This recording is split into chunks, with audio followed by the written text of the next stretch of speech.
50 collaborative robots, cobots, replacing 1,000 humans.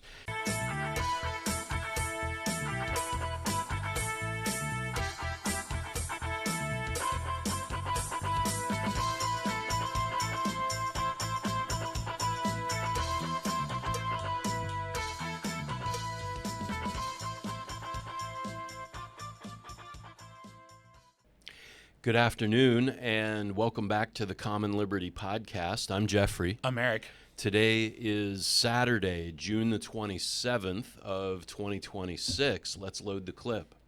Yeah, we have a bunch of fun stuff to talk about today. There's a lot going on, and some of it's changing day by day. Yeah, I mean, kind of like or hour by hour if you talk about the Iran conflict. Minute by minute. Yeah, I mean, I would love to talk more about Iran, but I don't think anything we put out is going to be different by the time it actually gets published. Right. We're pretty good. We usually, for anyone listening, we usually put our videos out within 3 days, sometimes sooner, but we're pretty consistent about 3 days. Sometimes we'll hold one, but it's going to be a totally different situation in 3 days.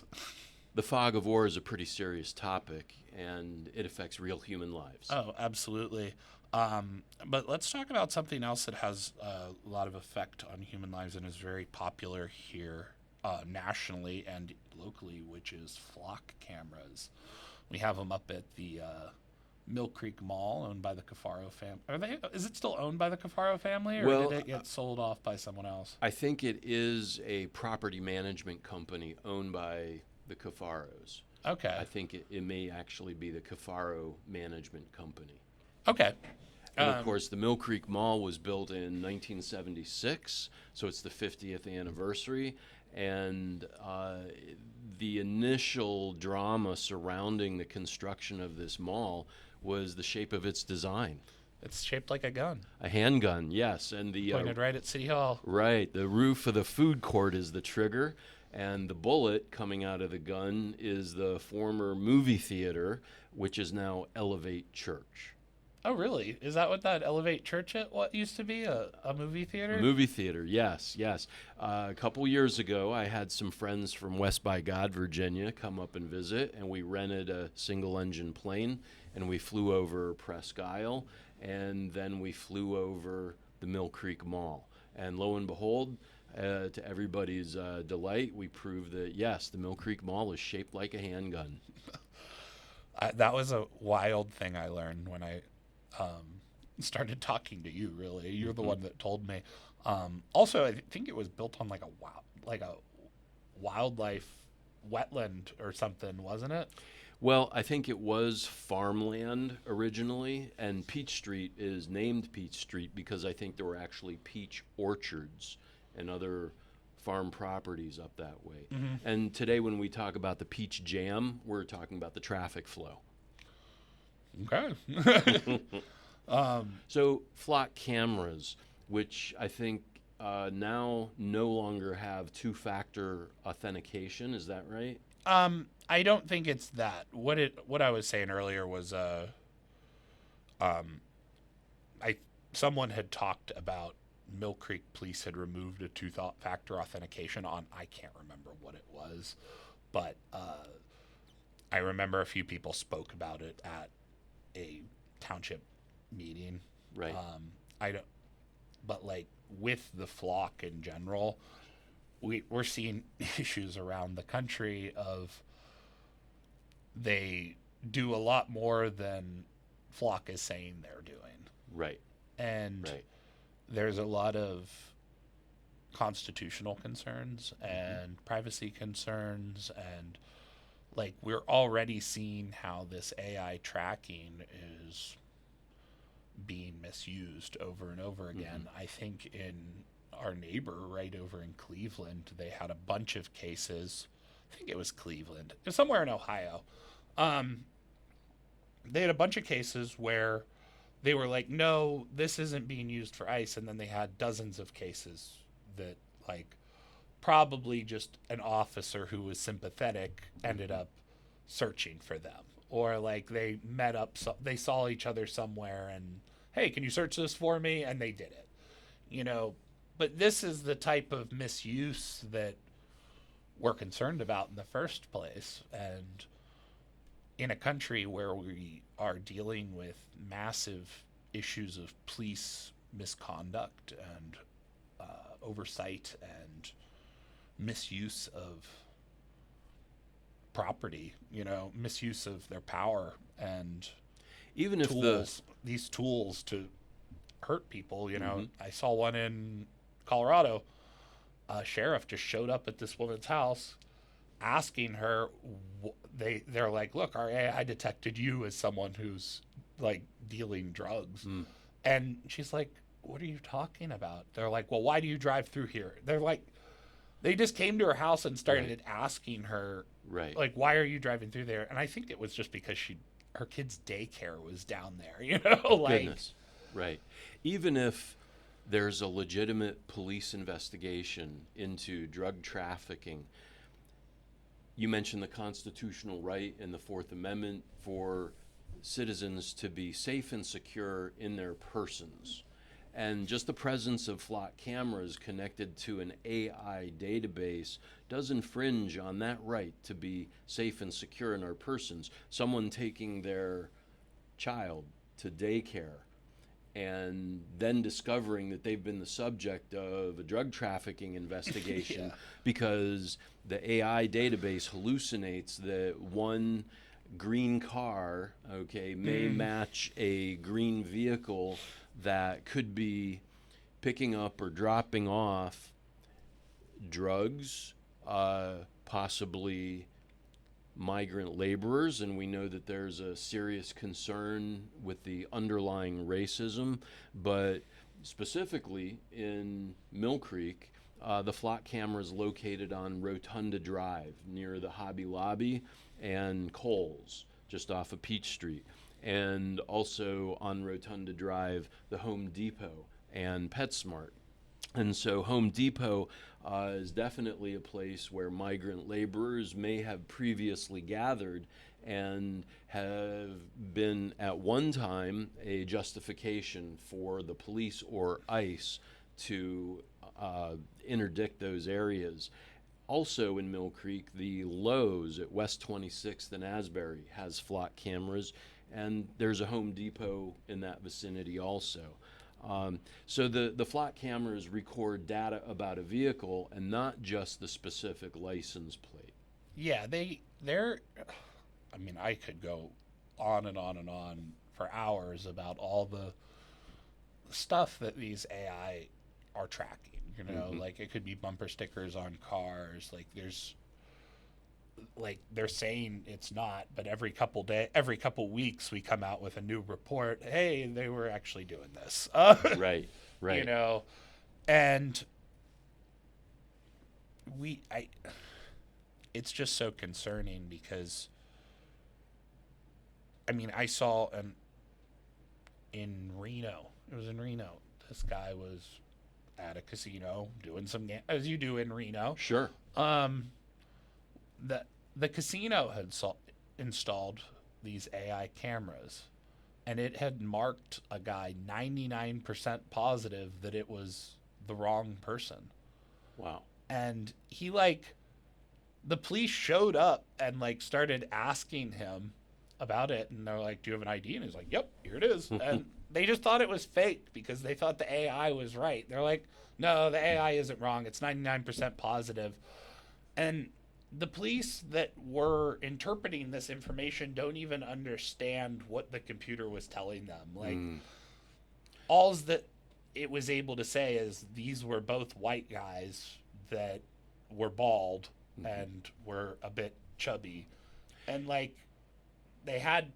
they looked a little similar, but if you looked at both of them, if you saw a picture, these aren't the same guy. It'd be day. But if you saw them in person, you could tell them apart. Oh, very easily. But on a computer camera that has the capacity to hallucinate, the margin for error is tremendous. And there's also a question about what is the standardized training for police officers to use an AI database? Is it just Googling? Is it just free reign to patrol that really does infringe on civil rights? Yeah, and I think I think there needs to be a good conversation about, and I know there's a lot going on in Mill Creek because like the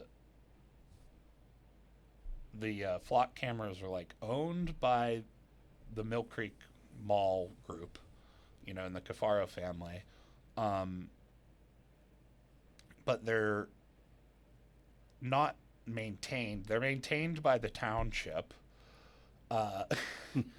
and all the data goes but it's at no cost to taxpayers. That's the important thing. There is Right. no cost to taxpayers, but there are city resources going into maintaining and using these cameras. And I think the community genuinely has a real concern, especially with what's happening around the country. I mean, you see all over the place that cities are like, we don't know what to do, so we're just putting trash bags over these things. There needs to be like a pause on some of this AI infrastructure upgrades because we haven't even. A lot of people are approaching this like it's flawless, and it's not. Like there's a real lack of understanding of what the technology is capable of doing, how it works, and how it's actually even effective because people are just kind of going with whatever they thought, As Walmart began to build more and more supercenters, people became more and more aware of the signs in the parking lot that says, this parking lot is under 24-hour camera surveillance, okay, before the introduction of flock cameras, okay? And we also know inside those big box department stores, most of the merchandise has some kind of security tag, maybe an RFID tag that transmits a radio signal, and if somebody walks through the sensors at the entrance and exit to the store, it's going to trigger a security alert. And what does Walmart do? They use facial recognition technology, pattern recognition technology, and their security team can pick and choose when they confront a shoplifter or someone who liberates food because of the affordability crisis. And maybe they let somebody take a couple rotisserie chickens home before they actually confront somebody. And they like to hold up. I think I've heard that they like to let you shoplift until it becomes a felony, and then they'll slap it a on certain you. dollar amount, right? Yep. Right. And like that's the kind of stuff that's happening. But now they're starting even with the price fixing stuff, where it's just going to be Smart pricing. Smart pricing, yeah. Rip-off pricing is what I should call it. It's absolutely wild. And, but also I think it's just another fun thing that, we have our Mill Creek Mall and we're dealing with all these flock issues, but, the Cafaro family has their own algae-filled mess of a reflecting pool to deal with. That's an interesting connection because John Cafaro, next-door neighbor of the current president in Washington, D.C., Florida is his retirement destination. And so we're seeing a lot of connections now between the no-bid contracts of Greenwater Services to renovate the reflecting pool between the Washington Monument and the Lincoln Memorial. And so this is where the phrase "drain the swamp" originates in about 1917 or so, when the Lincoln Memorial and the reflecting pool were being renovated and built. There is actually a long history of the reflecting pool needing maintenance. Oh, yeah. Because of the surrounding environment. That was, I thought it was kind of funny when Trump was like talking about how he was going to like make the reflecting pool great. I'm just like, this thing's been like a disaster ever since it was built. Like, I think you should just quietly work on it. Don't bring any attention, and no one will bring it up because everyone knows it's a disaster. Well, multiple presidents have had to renovate the reflecting pool. And even President Obama had to Yeah, I've spend heard a about lot about how bad he ruined it from Trump, and President Obama went through all of the proper channels to get permission and funding for properly renovating the pool. I think about $100,000 was spent, and that might not have been a major cost at that particular juncture, but other presidents have also had to do renovations because of the nature of the ground and the water underneath the ground. and DC being a dirty swamp. Right. Yeah. So there's a real meme there, a cultural concept in the phrase "drain the swamp." And so when John Cafaro's company, Greenwater Services, gets a no-bid contract for $20 million through his next-door neighbor in Mar-a-Lago, Florida, it really harkens back to why the Mill Creek Mall in Erie, Pennsylvania is shaped like a handgun pointed at City Hall. Exactly. And Because of the competition between shopping malls and which city was attracting more customers. People even come in buses from Canada to the Mill Creek Mall here in Erie. oh yeah, and I know, and then they'll go a little bit farther south to the outlet mall Grove City. in Grove City. I know my sisters used to like to go up there and shop. Like my mom would always make a trip occasionally to go up there, and like that's a popular destination. But just so you know, a big reason that Canadians come to Pennsylvania, a lot of Canadians come to Pennsylvania. Right. It was something you found out about. I didn't think about until I was older, and talked to people in neighboring areas. But they're like, no, we come and go. Everyone goes shopping in Pennsylvania because there's no tax on necessities. Sure. On clothes. Right. So a lot of people like to come clothes shopping in Pennsylvania. 'Cause Easier to budget. They save some money. Mm-hmm. And I had no idea that like that was like a little thing for like border towns. They're like, oh yeah, we drive to this grocery store in Pennsylvania because you know there isn't the tax on grocery. You Right. know, and Right. Well, also in this area, from Erie to the New York border, there's plenty of farmland and farmers who are growing fresh fruit and vegetables. Peach Street, of course, we've mentioned, peach orchards. Okay, there's 14,000 acres of Concord grapes along Lake Erie. There are a lot of farmers who own and operate produce stands, and some of them are actually quite substantial. And it's more like an alternate grocery store. So you can get fresh food that's grown locally, maybe not necessarily purely organically, so to speak, but it is not the same kind of genetically modified food that you see in a supermarket. So you're right, Erie is a destination for multiple reasons, not just the clothing or the wineries, okay, or the fresh fruit and produce, okay, but we're also seeing the development of the Erie Bayfront as a destination for people coming to Erie, Pennsylvania. yeah, and I mean that's I think the problem with it. It's only for people visiting Erie, Pennsylvania. I mean, when I go down to the Bayfront, I mean, I'm not afraid to say it. I mean, we always say we have a world-class Bayfront, and I think it's boring as hell. Like, What do you think would spice up the Bayfront? anything except hotels. You know, first thing I would do is I would make the Bayfront more like some of the classic piers we have across the country. You know, I grew up, spending a lot of time in the Bay Area. San Francisco. In San Francisco. Well, I wasn't in San Francisco. My grandma lived in Walnut Creek. But we would take the BART or we would take the ferry Right. over to Pier 39. Okay. And when I was at the pier, there was, little shops, restaurants selling food, local stuff, But then there was fun too. Like there was little rock walls that you could pay a couple bucks, $2 or $3 to climb. there was, I'll have to show them to you. I still have them. They're all on VHS though, but they Oh. had a magic carpet ride. Oh, goodness. And they would put you on this carpet, and it was on a green screen. Oh. And it would have you fly through San Francisco, and you would put it on they would play the Magic Carpet Ride song. Not beta, but VHS.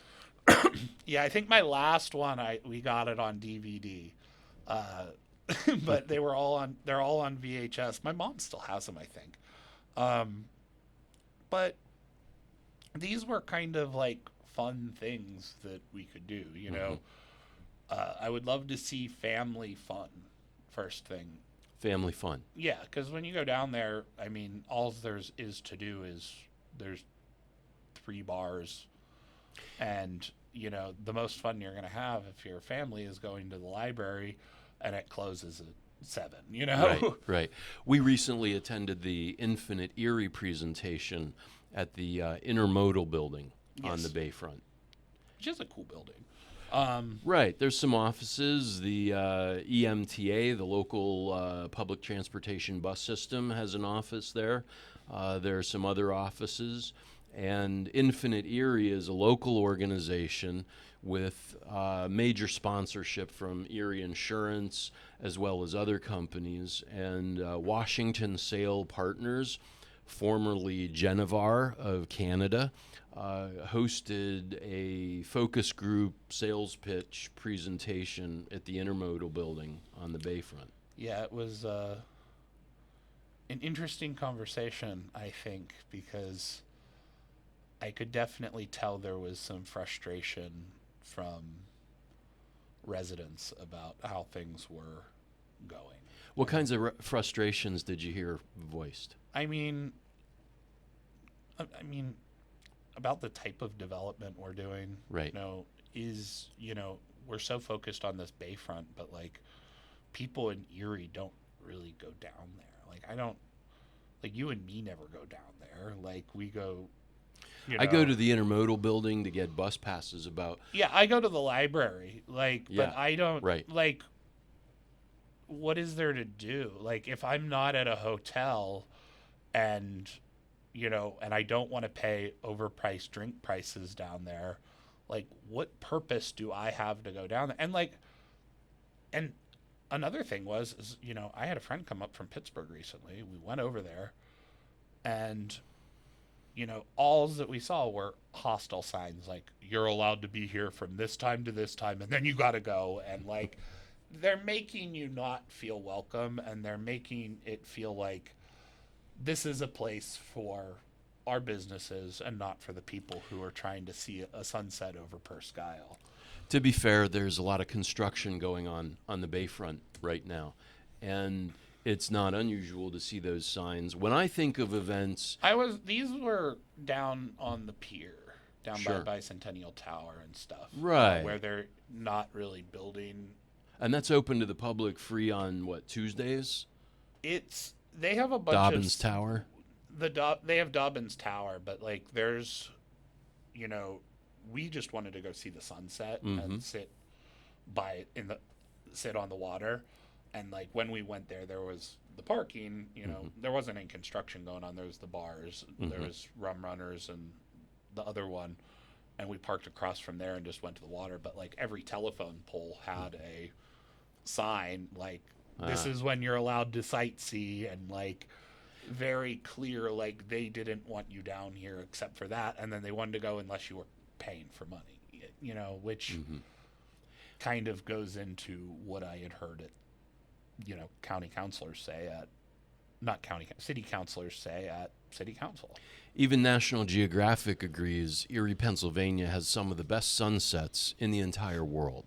Yep. And when I go down to the Bayfront and I think about a fun activity that I want to see, let's say at the Bayfront Convention Center, okay? In February, there's typically a classic car show, okay? And my dad's an engineer. He's got a lot of passion about Corvettes, okay? And it's interesting to go down and see the latest Mercedes-Benz gull wing door sports car. It's kind of thrilling, okay? You don't see those every day. It's a little bit of a unique vehicle. I mean, Yeah, I But there's other events, like there's a wine tasting fest. There's a wedding and bridal gown convention. Okay, there's events that appeal to different groups of people. But in terms of something that's family fun, to kind of come back to the topic you were raising, when I think of what Infinite Erie could do to develop family fun on Erie's Bayfront, might be an aquarium. I think an aquarium would be I'm like looking at my comment card in my head Yeah. that I wrote, because Yeah. I wrote down like 80 different things that we could. There's a lot of potential, that's for sure. There's a lot of potential. I think go-karts would be fun too. Oh, But I think the important thing, no matter what we're doing, is it needs to be focused on affordability. Because guess what? Like, they have mini golf down there, and it's not very good looking mini golf. It's very generic. I think they just put it in there because some city councilor was trying to be like, hey, we want more family fun, and they're like, here, take this, and it's like $10 a round, and it's attached to a bar. Like, it's a good start. And you mentioned I go-karts, okay? Oh, yeah. And for myself, I would be interested in seeing parasailing, I okay? think parasailing would. I think Or a zip line. I think people's frustration, though, comes from they see a lot of development happening in the city of Erie, and it is not going to the people it needs most, and I don't want to, like, crap on, like, they have the market house and, the convention center and stuff, but people can't really, like, at the moment, people are struggling to afford their rent.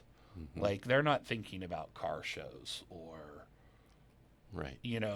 where is the focus on development in Erie around, what people regularly do talk about, our food desert. Infrastructure. Increased public transportation routes. Increased public transportation stops. Exactly. And increased services in the area that actually help the citizens, and another big thing would be housing. We have an incredibly low stock of good housing. We have a massive rat problem, from what I've been hearing in Erie. And the developments are focused on, we have the Erie downtown development, which was also had a lot of its seed money from, I think it's that one. There's a couple of them. I might get mixed up. Sure. But one of them had their seed money put in through Erie Insurance as well. Right. Right. It seems like Erie Insurance is setting up a lot of these different community development corporations, or funding a lot of them, and they're making the choice on what's they want and what's best for maybe their workers, or what's best for their idea of the future. But, we talk about affordability crisis, and they have the flagship commons that the downtown partnership did. I think it's I might be getting that wrong. But they have that flagship commons where the food hall is, and they're building like that mixed use housing and offices and shop space. Sure. Do you know how much some of a studio apartment is starting at one of those places? I would guess it's about $1,100 to $1,200 a month You're right. for a studio apartment. That's insane. This is, and That's priced out of reach for Erie residents and Erie natives. that is priced for the professional class that they want to bring in with the infrastructure that they're building now. And, So that professional class includes the traveling nurses and that's- traveling doctors. That's exactly the other thing I was going to bring in, because that's right near. But the thing is, like I've said before, I'm on disability. Having a place right there would be great for me. because I would be able to save a lot of money. It's more downtown where I can do more stuff and have more of a social life, and I'm not like trapped, on the outskirts of the city. Sure. I guess I'm not really on the outskirts of the city. I'm in Mill Creek, but out in Mill Creek, this could be opportunity for people to have a good life living in their city center, and they're completely priced out of it. A one bedrooms are around $1,500. $1,500. I said a studio. The studios are around $1,100. The Okay. one bedrooms are going from 14 to 16. Wow. And then they have some 2 bedrooms that are over $2K.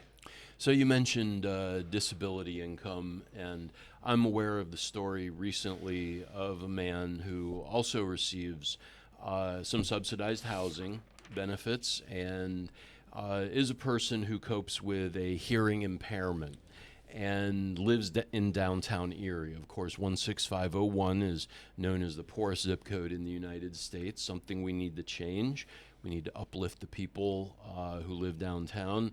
And so this person could not shop for groceries at Dollar General because that's kind of expensive, could not shop for groceries at the country fair downtown, which is the flagship country fair, because it's also a little bit more expensive than... It's a convenience store as well. Right. It's a convenience store, like Family Dollar. But he uses his e-bike to travel across town to the Walmart because that's where the groceries are less expensive than Dollar General or convenience stores like the flagship country fair. So he's riding his e-bike from downtown approximately 2 miles, maybe more, one way to the Walmart on the east side on Elm Street.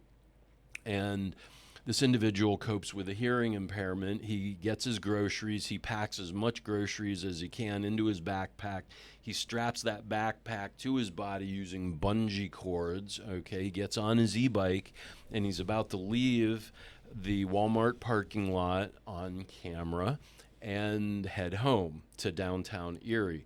Well, unfortunately, he hasn't been able to get his new hearing aids because of a staffing shortage at UPMC Hammett, also located in downtown Erie, but actually has its own separate zip code from 16501, even though it's in between the subsidized housing population and the Bayfront that we're talking about. And so this person is taking his groceries home on his e-bike, and he's coping with his hearing impairment, and he's not able to hear an oncoming vehicle. He actually gets hit by this vehicle, okay? And he's knocked over, severe bruising on both legs below the hips, okay? And fortunately, there were no legs broken or anything. His bike was okay. Part of the fall was cushioned by the fact that he had his backpack full of groceries, a large backpack actually, maybe a duffel bag, strapped to his body using bungee cords, and that kind of cushioned the blow. But the man eventually spent about 3 days in St. Vincent Hospital, which is a little bit further south than the center of town where UPMC Hammett is located. And so I met up with this person a couple days ago, and his lower legs are not quite purple or black. He's healed. He can tolerate some of the pain, but he's on the path of recovery. And so we had this conversation about, why are you not buying groceries at Dollar General at 18th and Sassafras, okay, in the old Central Mall? Unacceptable. That's right. Why are you not buying groceries at the flagship country fair, okay, directly downtown? Because of the price. So he goes to Walmart. And then the observation comes out, the former Rite Aid pharmacy at 6th and Parade, okay, which is very, very close to the Bayfront. It's on the east side of Erie, okay, east of State Street, the downtown main thoroughfare in Erie, Pennsylvania. That former Rite Aid, empty Rite Aid facility would be a great location for a grocery store. The former Sanders supermarket at the Bayfront Connector and East Lake Road, East 6th Street, which closed in approximately 2015, 2018, because there was new cooling equipment and refrigerators needed at a cost of about $500,000. And the owners of Sanders applied for a grant from the city to renovate their supermarket, but they were turned down. And there are various reasons that we can explore in another episode of the Common Liberty podcast. But these are some of the issues that bring out the contrast between Fortune 500 companies hiring a consulting firm to make a sales pitch focus group presentation at the Intermodal building about what do people want on the Bayfront, okay? Whether it's an aquarium or go-karts or zip line or parasailing, okay, or miniature golf. You get me on a regular golf course, and I'm going to pull that flag out of the cup, and I'm going to start doing color guard stuff, like Caddyshack. But if you get me on a miniature golf course, yeah, I'll have a good time, okay? And so there's that contrast of let's make Erie a destination for tourists from Canada, from Ohio, from New York, from Pittsburgh, okay? But who actually works at these places, and what do those jobs pay? Is it a living wage, okay? And is it something that reflects the larger problem of a food desert on the east side of Erie? And I mean, I just want to point out, like, the ideas of, what we need is some type of city municipal run grocery, Fantastic. And the thing is like this isn't a weird thing. Like A city-run grocery would employ Erie residents. Yeah, but I mean, it's talked about in the news like it's some wacky, far-out idea when it's regularly used around the world and in the U.S. Right. A lot of times, I just Googled it real quick right here. They have one in Kansas City, Missouri. Kansas City, Missouri. Oh, look, here's one. Erie, Kansas. Erie, Kansas. Woo! Synchronicity. Erie, Kansas got one. River Grocery LLC. Hello, Erie, Kansas. And we see in New York City with Zoran, that these policies are popular. Mayor Mamdani has really demonstrated the possibilities of improving the quality of life. And I mean, that's what he's laser focused on. And right. I think that's rent control. I think that's what a lot of people's frustration comes from the Bayfront is it's not about, what kind of nice stuff we're putting in at the Bayfront. It's where we're focusing our energy and resources of a small city like Erie. I think it's ridiculous. Why are we going to people and asking them, well, why aren't you shopping at Dollar General? Like, if you are, like, you have to be able to realize that's not a good place to shop. Like, if you've not seen that and seen how expensive it is, like, maybe you should get out of your bubble a little bit. And what's the quality of food available for sale? Is it healthy? And I feel like there's a lot of the establishment elite that just they think about going to the grocery store and they just get in their car and go. They don't think about like, well, if I didn't have this car, like where would I get groceries, and how is that affecting people around me? And, the flagship country fair store is not anything close to even a Dollar General. Like, it is a very nice convenience store. Right. Do you remember what was in that space before it was the country fair flagship store? I don't. It was a Whole Foods co-op.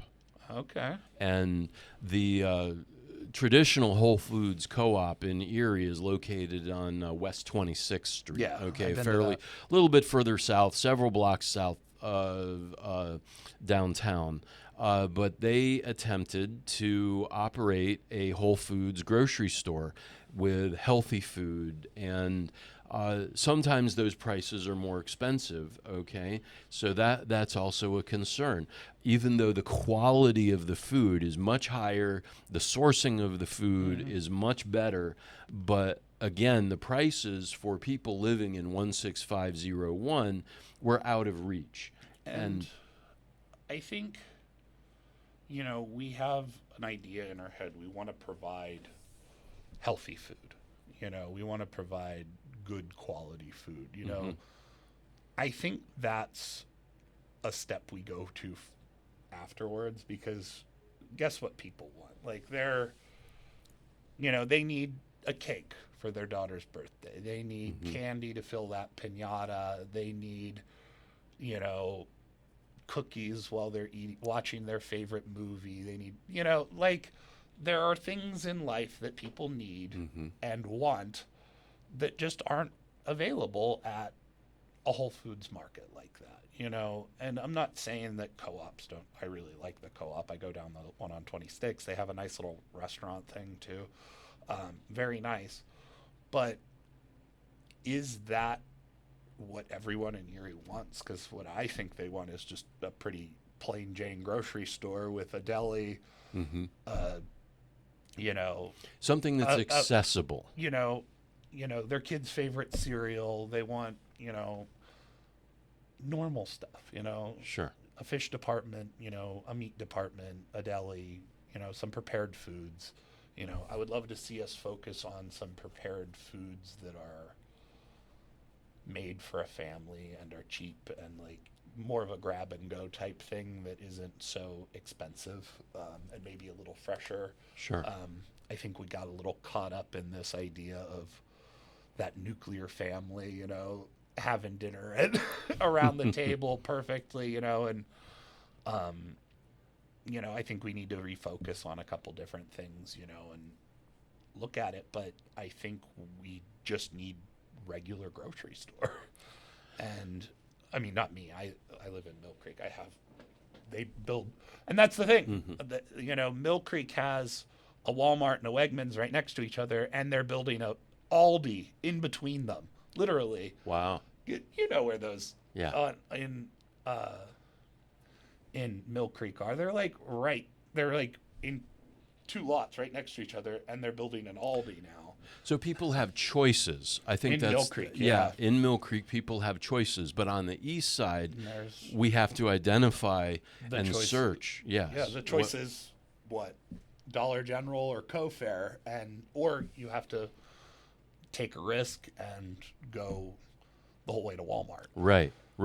There are locally owned international grocery stores, but that's not necessarily the type of cuisine choice that everyone makes. No, and I love those little grocery stores. Right. Like, first thing, because if you are looking to make a dish or something, and if you are halal market, if you are looking for culturally relevant foods, those are absolutely necessary. But for a lot of, poor Erieites, part of the more majority of Americans, like, they just want the same, they want a Wegmans, they want the convenience, the accessibility, the quality. They want to have the options of everything they can choose from, they don't want to be surviving on, what's given. They want to be. We need to be building infrastructure to help our residents thrive, and making sure that this infrastructure is not pushing them out in the first place. Because every time I see this stuff with Infinite Erie, I just think gentrification. That's the first word that comes to my head. So when we examine the Infinite Erie presentation, it's important to note the connection between the leadership of Infinite Erie and Erie Insurance and the private funding that Erie Insurance and other companies are directing towards Infinite Erie. So Washington Sale Partners, WSP, was hosting the sales pitch focus group meetings. And on the first floor of the intermodal building, there were easels with maps that people could put push pins in and attach Post-it notes. And there were some people who were advocating for the accessibility of the Bayfront for people who cope with vision impairments. The audible crosswalk equipment. Okay, and Erie has done a relatively decent job of creating bump outs and curb cuts and some of those things are federally mandated, but Erie has implemented those things to make portions of the city very accessible and very safe. But when we come back to the idea of what the people want downtown on the Bayfront, okay, to make Erie a solid destination year-round, okay, we're also thinking about the presentations on the second floor of the Erie Intermodal Building Thursday, June 25th. Okay, and so the Washington Sale Partners staff gave a presentation about all of these growth and development projects. And a little bit of research reveals that Washington Sale Partners, based in the UK, was bought out by Genevar of Canada a few years ago as Genevar's rebranding effort. Why did Genevar need to rebrand? Well, they were successfully sued because of bid rigging contracts for projects just like the Erie Bayfront in Ottawa, in Toronto. There were multi-million-dollar settlements that Genevar paid out as a result of these bid rigging projects for construction, just like on the Erie Bayfront. And of course, the city of Erie has a multi-million-dollar budget deficit. And so we're talking about risk management here. And can the city of Erie afford to coordinate between this private investment, the private equity investment, and the public interest? Yeah, it makes me wonder, like we're doing all this infrastructure down on the Bayfront, and, maybe we should be considering, should Infinite Erie be the people doing it? Should we maybe think about looking for a different system, because it's looking worse and worse. It's one of those things. Every time I look into it, I just get more horrified. But I think we have to wonder, we're in a big deficit. The city, $8 million, $12 million. Yep. And city services are going to be having to go down there and plow. There's going to be having, do we want this infrastructure? Do we trust the people who are coming in here and talking about this stuff when they're, also talking about how country fairs are acceptable grocery stores, like at the market house meeting, Right. Have they even looked at, they say they're connected to the community, but if you're saying Dollar Generals and country fairs or grocery stores, like, are you really even paying attention? That's what I worry about. And I worry, like, I could go on for a while, but as a Fortune 500 company, we have to raise the question about the role of Erie Insurance as a good corporate citizen.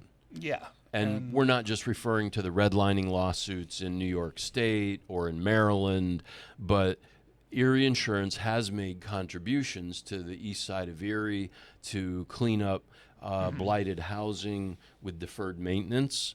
And it's also important that Erie Insurance can't do it all. They employ a lot of people and pay decent salaries in a lot of cases, but we also need to remember that there are other people on the east side of Erie that don't have the qualifications to work at an Erie Insurance call center, or the ability to do that. Maybe they don't fit into the corporate culture because of their credit score, or maybe they've had a couple speeding tickets because they've been pulled over driving on the east side of Erie.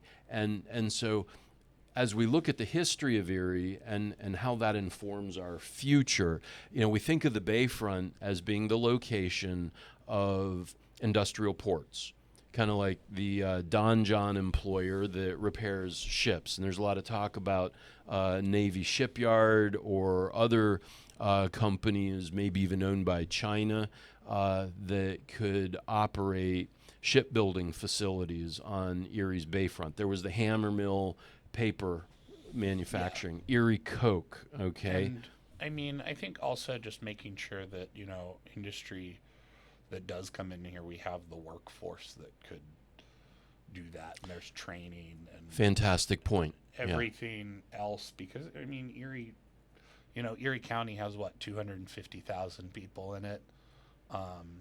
Erie County has about 250,000, yes, Yep, and the city is 95,000. Yep. And, it's not that many people in the grand scheme of things, Some people call it a little town. Yeah, especially compared to, our neighboring cities of Pittsburgh, Buffalo, and Cleveland. Right. We are we're the biggest, we're the fourth, child, but we're definitely the small one. Fourth or fifth biggest city Yeah. in Pennsylvania. Yep. I think we're the fourth. Fourth or fifth. You're right. But Erie is the one people know about more, anyways. Erie has a fantastic history, and in terms of its industrial history, when Erie peaked in about 1965 with 130,000 residents, General Electric, GE, was building locomotives and shipping them all over the world, and welders who were fabricating locomotives were known for a $35 an hour wage. If you have 7 years experience as a welder, MIG, TIG, or stick welding, you could be employed at GE and have a really family sustaining wage. And so as GE's market for locomotives changed from, let's say, Europe or other locations, fabricating the locomotives in Texas and shipping them out of the Gulf of Mexico to Brazil or South Africa or India or China, that became more economical. However, the welders in Fort Worth, Texas, fabricating locomotives for GE are making $17 an hour. And that wage may have changed since GE changed its focus of fabrication and welding for locomotives. But at the same time, this decline in industrial economy in Erie and transitioning to a service-oriented economy has consequences for the residents, the long-term residents. Our current mayor, Madam Daria Devlin, okay, she grew up on the east side Bayfront, overlooking the Bayfront on the bluff, and so a young leader like this has a real potential to help guide and coordinate the growth, not just of the Bayfront, but also the east side of Erie, where there is the greatest need for investment and rebuilding the city. And so when we talk about the industrial history of Erie and those good-paying jobs that could sustain families, we have to think about what are the future industries that could pay Erie residents a living wage, that properly trained folks. There's a really great welding program at the Erie County Community College. It's about 3 months long. The Erie County Community College just achieved accreditation and permission to process Pell Grants for students and also federal loans. So there's a new resource for training in the industrial manufacturing and maintenance program at EC3. The Applied Technologies and Applied Health program is growing at Erie County Community College. And this August, there is going to be a new cohort in the Allied Health program for developing the healthcare system and trained, competent staff at all the healthcare providers here in Erie. So we see education being an important infrastructure resource. If we're going to have a knowledge-based economy oriented towards training and not necessarily AI, and especially not hyperscale to AI data centers, because Erie, as a host or as a port city on the Great Lake of Erie, we want to keep that fresh water clean And over the last 40 years or so, there's been a tremendous effort to recover from the industrial pollution in Lake Erie. Yeah. We've mentioned before, between 1880 and 1910, Lake Erie was the world's biggest provider of freshwater fish, the Lake Erie perch. And beginning in 1917, around the time of the end of World War I, that's when GE fabricated its plant, built its locomotive plant, so that the Marshall Plan, rebuilding Europe, could produce locomotives. And so now we're wondering, where does America need to compete with high-speed rail, maglev trains, and combining our history of expertise with emerging technologies. And so if America is going to compete, if Erie is going to compete in the future, the infrastructure of education, the infrastructure of healthcare, the infrastructure of schools and training, family fun, okay, some of the priorities and needs of families that bring people to set down roots here in Erie. And I mean, another big thing is, we can talk about, that's a big thing. Everyone talks about, wanting to bring back this industrial Erie base. How are we going to do it if there's nowhere for people to live?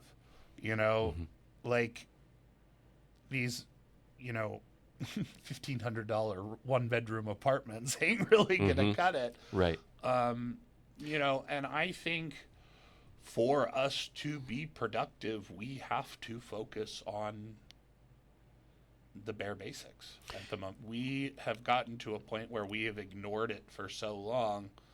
It's like an old crumbling church, I'm not sure if ignored it is entirely accurate. It's at least partially accurate there, but there's a lot of competing priorities. And going back to Mill Creek, one example is the Mount Carmel School in the 1500 block of East Grandview. And that was a formerly Catholic school operated by the Erie Archdiocese, and it's been empty for several years now. However, very recently, the Erie City Mission gained approval from Mill Creek Township to convert that former Mount Carmel school into a shelter specifically for women and children. The main facility for Erie City Mission in downtown Erie is regularly running at a 98 to 99% occupancy with maybe one, maybe two beds available. So one consequence of the affordability crisis and the deterioration of industrial infrastructure and good-paying jobs is an increase in the need for housing and shelter. And that's why Erie City Mission obtained the permission for developing this Mount Carmel school into a shelter for women and children. It's interesting to note that during the pandemic, the nation of Mexico limited alcohol sales in 6 cities, and 9 of the 16 municipalities that passed an alcohol sales ban during the pandemic witnessed decreases in domestic violence up to 66%. So even though that era of the pandemic has some very specific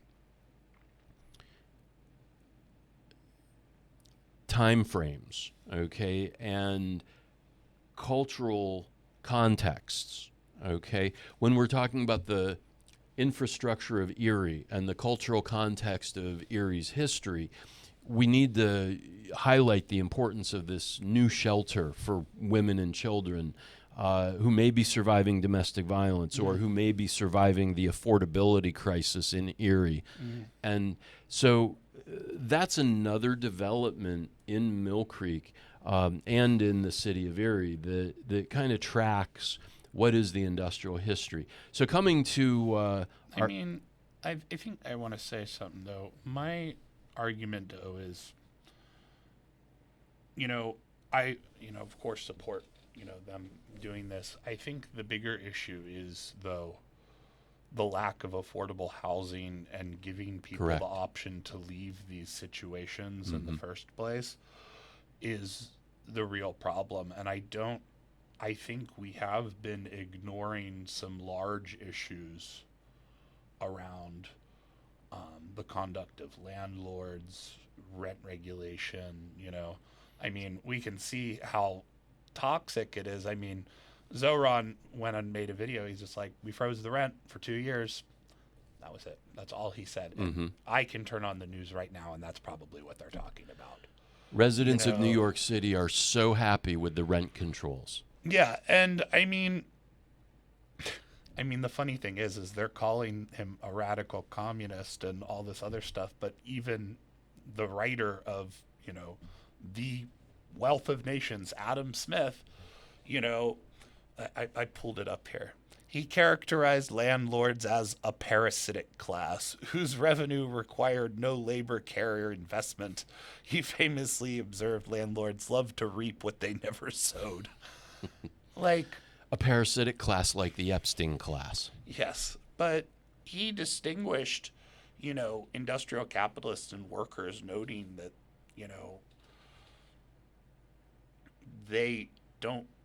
they're taking all the income from production and what people produce and just taking it from themselves for an absolute necessity, and I think we need to have a real conversation about how we buy and sell homes for profit in the United States. And I don't think I think a lot of issues come from that. We have a brain drain in Erie. I hear it every time, everyone goes to school in Erie and then they leave,